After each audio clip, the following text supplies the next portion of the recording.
Assalamu Walaikum. Hello friends, how are you? Welcome back to my another video.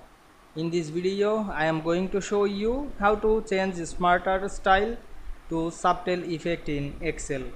Let's get started.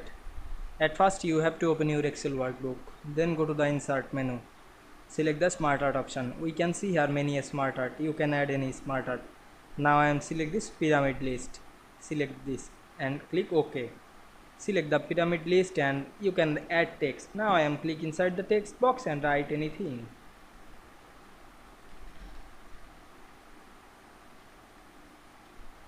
Then select the SmartArt. You can change the color. Go to the SmartArt design menu, select the change color option.